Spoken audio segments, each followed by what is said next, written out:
मला आठवलं, गौरीच्या आणि माझ्या बेडरूमची मागची खिडकी अगदी शेजारी शेजारी होती. जर मी माझ्या बेडरूमच्या खिडकीतून बाहेर जाऊन कसा तरी तोल साधत गौरीच्या बेडरूमच्या खिडकीतून आत उडी घेतली तर? कल्पना सुचल्याबरोबर मी खिडकीकडे धावलो. बंगला 2 मजलीच होता. उंची फार नव्हती. मी बाहेर पडलो. कठड्यावर उभं राहून गौरीच्या बेडरूमची खिडकी ढकलली. सुदैवाने ती लगेचच उघडली. मी आत उडी घेतली आणि उभा राहिलो ते थेट रक्ताच्या दाट थारोळ्यातच. कुणाचं आहे हे रक्त? मी समोर पाहिलं तर गौरीचा रक्तरंजित मृतदेह फरशीवर पडला होता. माझ्या काळजाचा ठोकाच चुकला. हे कुणी केलं? शेजारीच अजूनही रक्त ठिबकणारा धारदार सुरा घेऊन तो निर्भयपणे तिथेच उभा होता. गौरीच्या मृतदेहावरून माझी नजर प्रथम त्याच्या बुटांकडे गेली. ते ओळखीचे वाटले. मग पायांपासून वर वर जात अखेर त्या खुन्याचा चेहरा मी पाहिलाच. आणि तो पाहता क्षणीच मी विजेचा धक्का बसल्यासारखा हादरून गेलो.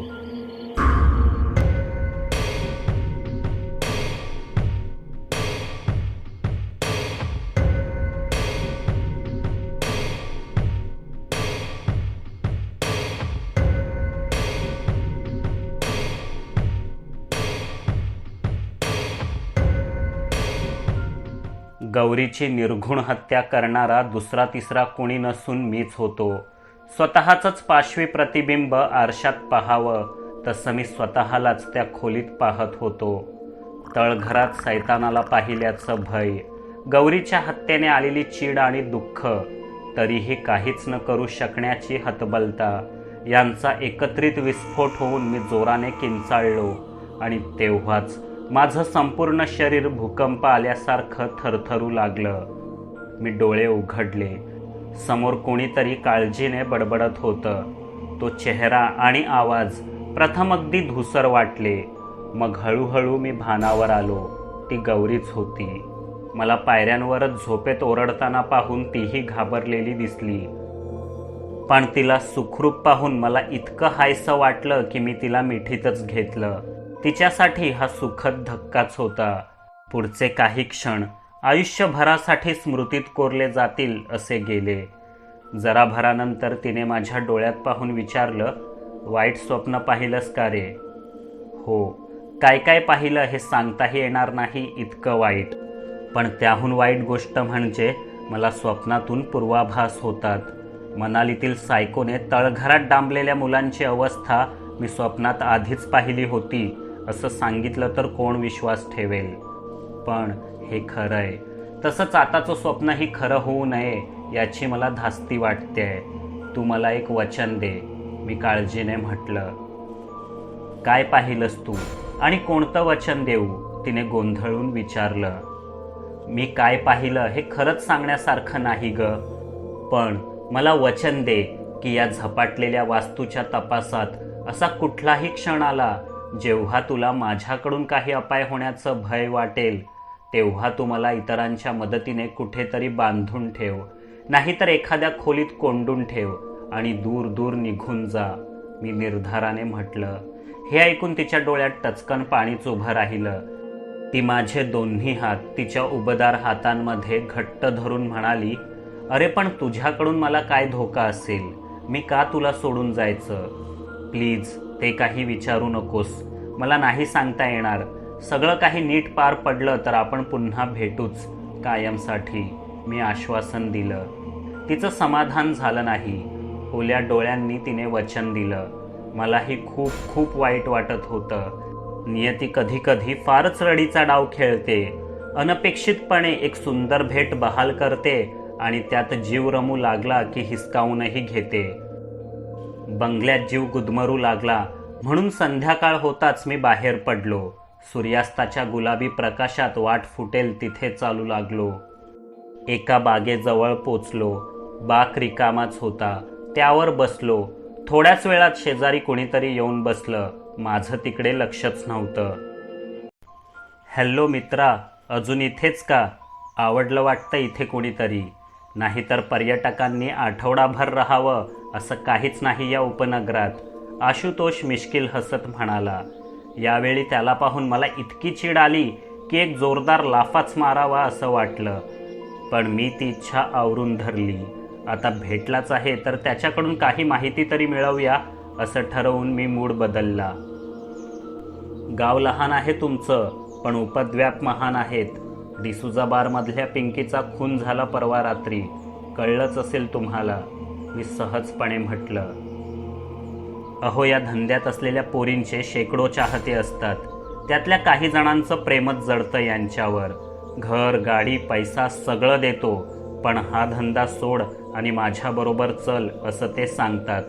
पण त्या पोरींनाही रंगीन आयुष्याची सवय झालेली असते. चूल आणि मूल यात रमणाऱ्या त्या नसतात म्हणून नकार देतात. त्या पोरींसाठी पॉझिटिव्ह झालेला कस्टमर खवळतो, त्याला ते रिजेक्शन सहन होत नाही. शेवटी नशा आणि रागाच्या भरात होतात असे खून, आशुतोषने समजावून सांगितलं. तो या क्षेत्रातला फारच अनुभवी मनुष्य वाटला. तुम्हीच तर नव्हता ना ते पॉझिटिव्ह कस्टमर, मी भुवया उडवत खेळकरपणे विचारलं. तो गडगडाटी हसला, म्हणाला, मी नाही बाबा, मी कुठल्याच पोरीत फार गुंतत नाही. रात गई बात गई असा मामला आहे आपला. महिनाभराआधीच माझा डिवोर्स झालाय. स्त्री जातीवर विश्वासच उरलेला नाही मला आता. आशुतोष हसता हसता एकदम गंभीर झाला. ओह, ऐकून फारच वाईट वाटलं तुमचा घटस्फोट झाला ते. पण स्त्री जातीचा यात काय दोष? तुम्ही जे काही बाहेर करत होतात ते घरात कळल्यावर कधी ना कधी हे होणारच होतं, मी म्हटलं. मी बाहेर ख्याली आहे याबद्दल तिला आधीपासूनच शंका होती. एकदा तिने मला पकडलंही होतं, पण माझ्या मुलाकडे, मीतकडे पाहून तिने मला माफ केलं. मीही सुधारण्याचा काही काळ प्रयत्न केला, पण जित्याची खोड जात नाही म्हणतात ना, ते खरंच. पण आमच्या घटस्फोटाचं कारण हे नव्हतंच. एक नवरा म्हणून मी कितीही नालायक असेन तरी आमच्या मुलावर, मीतवर माझा खराखुरा जीव होता. आणि एक दिवस मला ते निनावी पत्र मिळालं. मीत तुझा मुलगा नाही, हे एकच वाक्य त्यात लिहिलेलं. माझी बायको अश्विनी शंका यावी असं कधी वागलीच नव्हती. पण कुणास ठाऊक, माझे चाळे पाहून सुडाच्या भरात तिचंही पाऊल कधीतरी वाकडं पडलं असेल तर. तो पत्राचा भुंगा दिवस रात्र माझा मेंदू पोखरू लागला. अखेर एक दिवस अश्विनीच्या नकळत मी मीतची DNA टेस्ट केलीच. अपेक्षा नव्हती, पण धक्काच बसला मला. खरंच मीत माझा मुलगा नव्हताच. मी त्याच दिवशी याबद्दल तिला विचारलं, पण तिने कानांवर हातच ठेवले. माझी बाहेरची लफडी लपवण्यासाठी मी तिच्या चारित्र्यावर संशय घेतोय असं तिने म्हटलं. डिवोर्ससाठी तिनेच अर्ज केला. माझ्या बाहेर ख्यालीपणाचे तिच्याकडे इतके पुरावे होते की कोर्टाने माझं म्हणणंच ऐकून घेतलं नाही. मीतची कस्टडी तिला मिळाली. तसाही तो माझा मुलगा नव्हताच म्हणून दुःखी व्हायचा प्रश्नच नव्हता. पण पोटगी दाखल माझा सोन्यासारखा बंगला मात्र हातून गेला. आशुतोषने त्याची पूर्ण कर्मकथा ऐकवली. मला अपेक्षेपेक्षा अधिकच माहिती मिळाली. मी समाधानी होतो, पण वरवर तसे न दाखवता मी खोट्या खोट्या सांत्वनेने म्हटलं, फारच वाईट झालं मित्रा, शत्रूवरही अशी वेळ येऊ नये. बरं, पण तो बंगला परत मिळवण्यासाठी तू काही प्रयत्न केलेस की नाही? लहान मुलाला घेऊन एवढ्या मोठ्या बंगल्यात राहणाऱ्या एकट्या स्त्रीला हुसकावून लावणं इतकं काही कठीण नाही. मी आणखी एक खडा टाकून पाहिला. वाह, तुझं आणि माझं चांगलंच जमेल असं दिसतंय. अरे, आलाच होता तसा विचार माझ्या डोक्यात, पण कोर्टाने मला सक्त ताकीद दिली आहे, बंगल्याच्या आसपासही फिरकायचं नाही म्हणून. त्यात तिच्या वकिलाची पोलीस आयुक्तांपर्यंत ओळख आहे. त्या वकिलासोबतच हिचं काहीतरी चालू असावं असा संशय आहे मला. मी अश्विनी विरोधात एक जरी चुकीचं पाऊल उचललं ना तर मलाच तडीपार करतील, म्हणून मी तो विचारच सोडला. आणि बंगला मिळवून मी करणार तरी काय? तो विकेन आणि 2-3 वर्षातच पुन्हा रस्त्यावर येईन. माझ्या नशिबातच लिहिलंय ते. या सवयी आता मरेपर्यंत सुटणार नाहीत बघ. पण तू अजून तरुण आहेस, बघ, वेळीच सावध हो. एकाएकी आशुतोषमधील मनुष्य जागा झाला. खरं तर मला अशा कुठल्याच सवयी नाहीत. वेगवेगळ्या ठिकाणी फिरणं, वेगवेगळ्या माणसांना भेटणं, त्यांच्याशी बोलणं, लिहिणं, वाचणं हीच माझी निरुपद्रवी व्यसनं आहेत, मी म्हटलं. वा, फारच छान.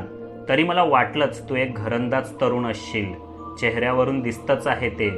मला 10,000 रुपये देशील का? मी थोडा अडचणीत आहे, त्याने निष्पाप चेहऱ्याने म्हटलं. त्याच्या इतका वेळ बोलण्यामागचा, माझं कौतुक करण्यामागचा खरा उद्देश आता समोर आला. मी त्याचा नंबर घेतला आणि ट्रान्सफर करतो असं म्हटलं. 10,000 रुपयात लाख मोलाची माहिती हा सौदा काही वाईट नव्हता. आशुतोषने जी माहिती दिली त्यावरून त्याच्यावरचा संशय पूर्णपणे मिटला नसला तरी तो माझ्या संभाव्य आरोपींच्या यादीतून नक्कीच वगळला गेला. आता ताईंना विश्वासात घेऊन बरीच चौकशी करावी लागणार होती. पण असं थेट या नाजूक गोष्टींबद्दल कसं विचारायचं? मी गौरीची मदत घ्यायचं ठरवलं. गौरीलाही मी आशुतोषचा मुलगा नसल्याचा ऐकून धक्काच बसला. अरे नीच मनुष्य आहे तो, खोटं बोलत असेल तुझे सेंटिमेंट्स मिळवून पैसे उकळण्यासाठी, गौरीने चिडून म्हटलं. हो, पण DNA रिपोर्ट खोटं सांगेल का? या उपनगरात अशी टेस्ट होऊ शकेल असं फक्त एकच हॉस्पिटल आहे. तिथे जाऊन राजेशने त्या रिपोर्टची एक प्रत मिळवली आहे. आशुतोष खरंच बोलतोय, मी म्हटलं. DNA रिपोर्टची प्रतही मिळवली तुम्ही? कमाल आहे तुमची, गौरीने आश्चर्य व्यक्त केलं. पैसे फेकले तर माणूस स्वतःची DNA टेस्ट करून द्यायलाही तयार होतो हल्ली. हे तर फारच सोपं काम होतं. पण आता प्रश्न असा आहे की ताईला याबद्दल कसं विचारायचं, मी म्हटलं. पण ताईला याबद्दल विचारून एम्बॅरस करायचंच कशाला? आशुतोषसाठी तिने का झुरायचं? तिलाही तिचं सुख मिळवण्याचा अधिकार होता. गौरीने आपल्या बहिणीचा बचाव केला. बरोबर आहे तुझं, मी समजू शकतो. पण मीतचा खरा पिता कोण हे जाणून घेणं या केससाठी खरंच खूप महत्त्वाचं आहे. कदाचित तोच मनुष्य या बंगल्यात चाललेल्या भयंकर घडामोडींच्या मुळाशी असेल तर, मी विश्वासाने म्हटलं. गौरीचा नूरही बदलला. आज रात्री मीत झोपल्यावर आपण याबद्दल ताईला विचारूया, गौरी म्हणाली. मग ताई आल्यावर आम्ही सगळं काही नॉर्मल आहे हे दाखवण्याचा प्रयत्न केला. मी मीत बरोबर थोडा वेळ खेळलो. त्याच्या मनगटाखाली एक लालसर डाग दिसला. कालपर्यंत तर तो नव्हता. ही कसली तरी ॲलर्जी असावी. मी त्याबद्दल ताईंना सांगितलं. त्यांनी उद्याच संध्याकाळी त्याला डॉक्टरकडे नेण्याचं ठरवलं. ताईंनी रात्रीच्या जेवणाला हिवाळा स्पेशल गाजराचा हलवा आणि मटारची भाजी केली होती. मी भरपूर जेवलो. मग त्या आणि गौरी किचनमध्ये काम उरकेपर्यंत अंगणात आलो. शतपावली करू लागलो. तेव्हाच मोबाईल वाजला. विजयचा फोन होता. त्यांना नक्कीच महत्त्वाची माहिती मिळाली असावी. मी हॅलो म्हटलं. तू सांगितल्याप्रमाणे रजिस्ट्रेशन ऑफिसमध्ये जाऊन आलो आज. बोगनविला अश्विनीताईंच्या नावावर करण्यापूर्वी 1 वर्षभर आशुतोषने तो भाड्याने दिला होता. रेंट ॲग्रीमेंटची कॉपी मिळाली आहे. कुणीतरी अरुणिमा शहापूरकर नावाची अविवाहित स्त्री होती. खरं तर या भागात एकट्या स्त्री पुरुषांना बंगले भाड्याने देऊ नयेत असा अलिखित नियम आहे. तरीही स्थानिकांचा रोष पत्करून आशुतोषने भाडेपत्रावर सह्या केल्या. वर्षभर ती स्त्री इथे राहिली. मग अश्विनीताई शिफ्ट होण्याच्या महिनाभर आधीच तिने सामान हलवलं. त्यानंतर कुठे गेली हे कळू शकलं नाही. विजयने एका दमात सगळी माहिती सांगितली. अप्रतिम काम केलंत मित्रांनो. आता आणखी थोडा जोर लावा आणि ती अरुणिमा शहापूरकर सध्या कुठे राहते याचा थांगपत्ता शोधून काढा. तळघरातील सैतानपूजेत तिचा हात असू शकतो. मलाही 1-2 संशयित सापडल्यात. मी आज रात्री त्यांची शहानिशा करून घेईन. By the way, good job मित्रांनो. सचिनला म्हणावं बुधवारी रात्री कबाब खायला जाऊया. शुभरात्री. मी उत्साहाने फोन कट केला. दुपारी पडलेल्या भयंकर दुःस्वप्नाची छाया अजूनही मनावर असली तरी केसच्या दृष्टीने आजचा दिवस उत्तमच म्हणायला हवा. एका दिवसात कितीतरी धागेदोरे सापडले होते. मी बंगल्याकडे नजर टाकली. वरवर शांत समृद्ध दिसणारा हा बंगला आपल्या पोटात कितीतरी रहस्य दडवून उभा होता. वरच्या खिडकीपाशी काहीतरी हालचाल जाणवली. मी तिथे उभा राहून खाली माझ्याकडेच पाहत होता. त्याच्या निष्पाप डोळ्यात भीती, चिंता, ताणतणाव काहीच नव्हतं. इथे नक्की काय घडतंय हे कळण्यासाठी तो अजून बराच लहान होता.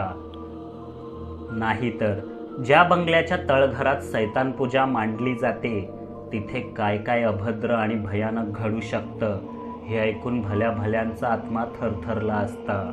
वेळी अवेळी सगळ्यांना बंगल्यात दिसणारा तो भयप्रद डोळ्यांचा मनुष्यही यात सैतानपूजेचा परिणाम. वावटळीपूर्वी धूळ उडते, पालापाचोळा फेर धरतो, तसाच हा प्रकार. सैतान अवतरण्यापूर्वी त्याच्या दूताने येऊन दहशत निर्माण केली होती. ज्याची कल्पनाही करता येणार नाही असं बरंच काही अभद्र या बंगल्यात घडणं अजून बाकी होतं. ते सगळं थांबवण्यासाठीच आमचा हा आटापिटा चालला होता. हे करून आम्हाला काय मिळणार? काहीच नाही. पण सैतान पृथ्वीवर प्रकटला तर मनुष्याची मात्र धडगत नाही. इब्लिस प्रकरणात आम्ही कसे तरी त्याला रोखण्यात यशस्वी झालो होतो. यावेळी त्याला तोच मागचा हिशेब पूर्ण करायचा असावा. त्याने स्वप्नात येऊन मला सरळ सरळ तशी धमकीच दिली होती. विचारांच्या तंद्रीत हरवलो असतानाच बाईकवरून पांढरा शर्ट घातलेला तोच मनुष्य हॉर्न वाजवत गेला. मी एकदम दचकलोच.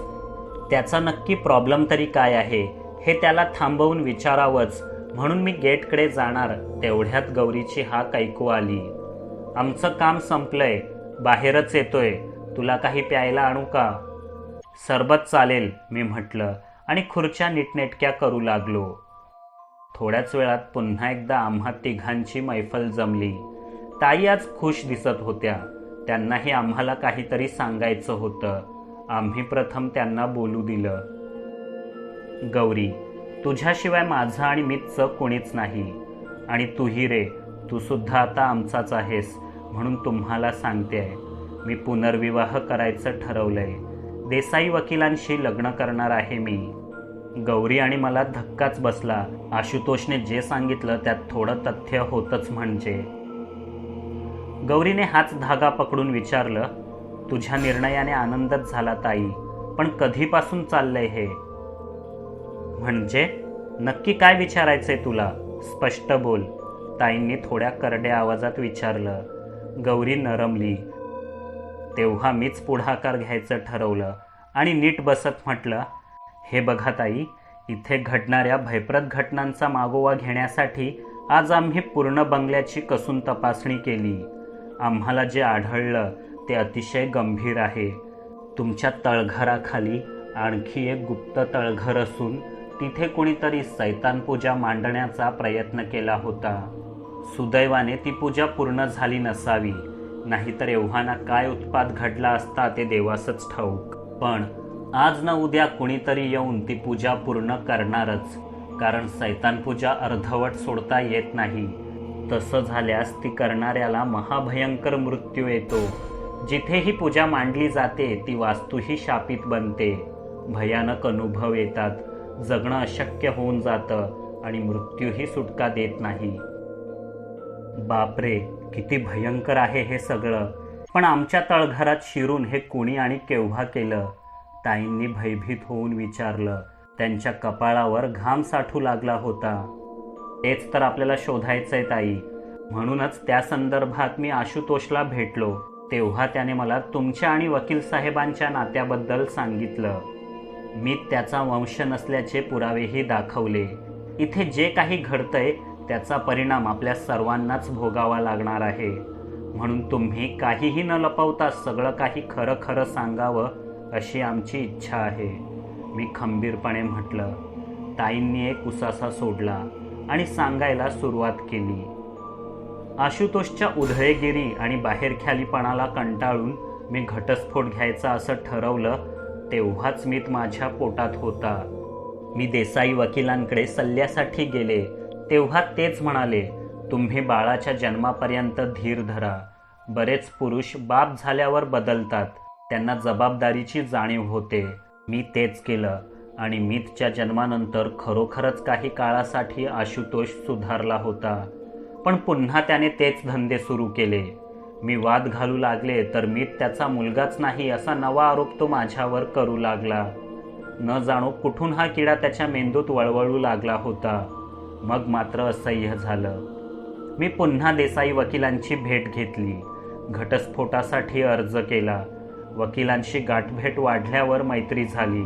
त्याच संशयाचा आशुतोषने फायदा घेतला. देसाई वकील विधुर आहेत. त्यांना 10 वर्षांची मुलगी देखील आहे.